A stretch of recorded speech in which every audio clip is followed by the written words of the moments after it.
Hello everyone, today we are going to study slope deflection method. These are the contents which we are going to cover in this lecture.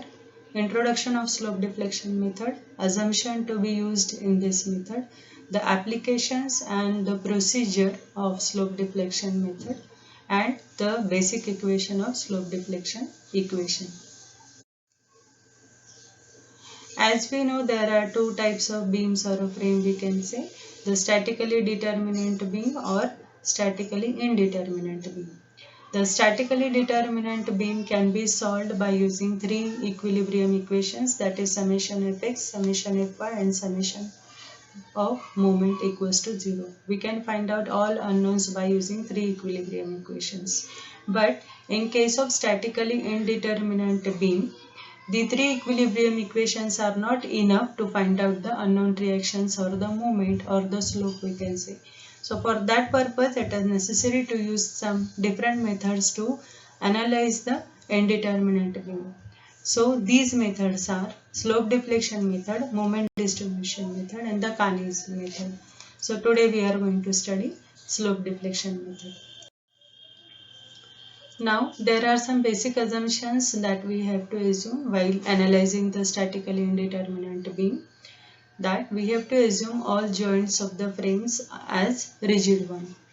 And the second assumption is the distortion due to axial and the shear stress being very small and hence it is neglected. Right? The first is the joints are rigid. The second one is the distortion is assumed to be neglected.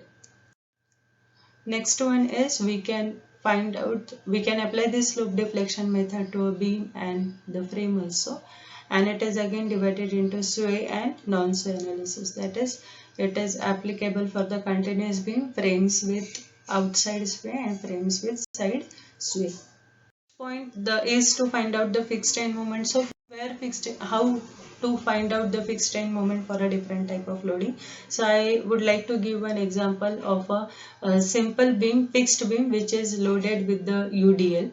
Now if this is the case and we have to find out the fixed end moment, how we have to find out the fixed end moment? Now assume this beam as a simply supported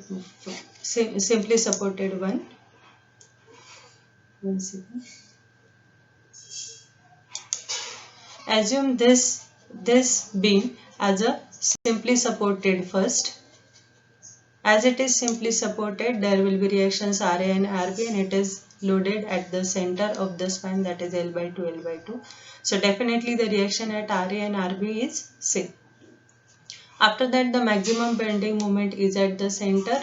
If we took a moment at about A, we will get the bending moment at the center as WL square by 8. So this is what the bending moment diagram due to the loading at the center, or due to the load at the center of quantum WL, or if the beam is loaded with the UDL, it will deflect like this. See, it will deflect like this. It will deflect like this, somehow like this. Somehow it will deflect like this. So this bending moment, this sagging is of sagging nature. That's why here I have written it as a positive, and it is having quantum WL square by 8.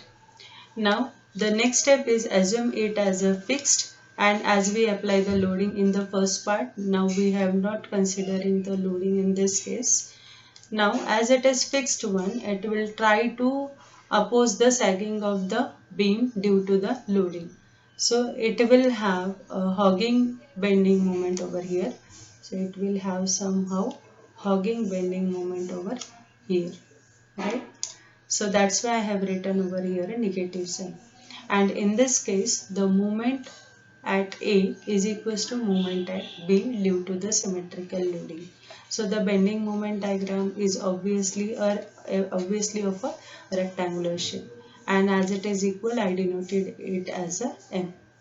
Now to maintain the equilibrium or to be this beam in a static condition, it is necessary that the area of bending, area due to the loading, or area of a simply supported beam and a fixed beam should be should be in an equilibrium. That is, sagging should be of equal amount of hogging. That's why I compared with this A1 is equals to A2. So the area of this is A1 is 2/3 of base into height, and the A2 area is M into L. So I got M over here as WL square by 12. Now this MA is equals to MB. So this movement is anti-clockwise because this fixed movement will try to repose the downward deflection like in this way. So that's why there will be an anti-clockwise movement at A and clockwise movement at B. So MFAB is minus WL square by 12 and MFBA is sustained movement for a different kind of loading. So I have given here a different cases. For a different cases, what will be the fixed end moment at A and what will be the fixed end moment at B, that the table is prepared over here that we have to. Again, I delivered a lecture for a basic equation of a slope deflection equation. Here is the link. You can again study the basic derivation of a basic equation of slope deflection equation. So this is what the basic equation. This is how we supposed to write the slope deflection equation for a continuous beam. MAB is equals to MFAB. F stands for fixed. 2EI by L, 2 theta A, theta B minus 3 delta by L. Similarly, from B to A, we can write this slope deflection equation where MFAB is the fixed end moment at A and B respectively due to given loading. Theta A and theta B are the slope at A and B respectively, and delta is the sinking of the support at A with respect to B. Now, if we are going to apply this equation to a single span, again we have to apply the same to a next span. Okay.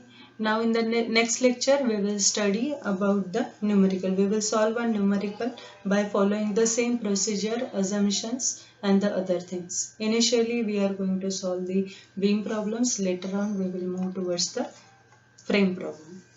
Thank you.